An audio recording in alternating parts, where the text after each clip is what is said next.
Hello. I've been watching tadpoles turn into frogs using a Ring camera in real time. It's been very interesting, and I have discovered that they speak to a deep spiritual truth and ultimately the meaning of life and the evolution of consciousness. So let me explain. In order to become a frog, a tadpole must go through a process called metamorphosis. In metamorphosis, there's a complete atomic restructuring to where on the cellular level the creature actually becomes a new thing. So it's a drastically different physical form in the youth stage to the adult stage, right? And in this, somewhere in the middle here, the tadpole begins to sprout legs, sprout arms, and it begins to crawl out of its old environment. But there is a dangerous middle ground here where the tadpole must either embrace its new self and become a frog, take its last breath with its gills under the water, and take its first breath of fresh air on land to become its new froggy self, right? This dangerous middle ground, this tadpole must either escape its old environment or die, right? This tadpole is you right now. This tadpole is you. In order to do something you have never done, you have to become something you have never been.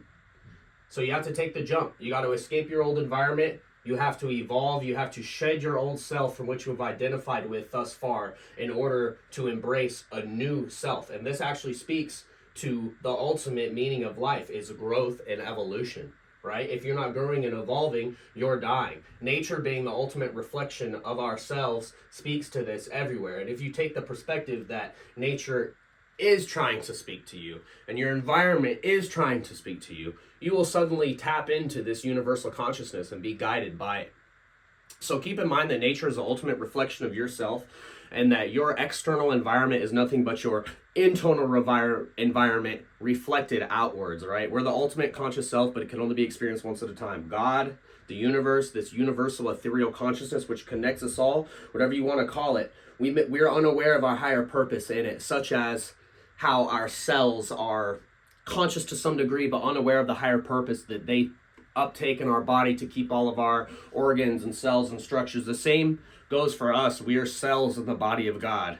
Most of us unaware of our higher purpose. But if you take this perspective that nature is full of answers and lessons for you, and that your environment and the people, the words, the trees, the animals, it's all beyond coincidence. It all has a meaning to you. So embrace this and see what it does for your life, because it wants to work through you.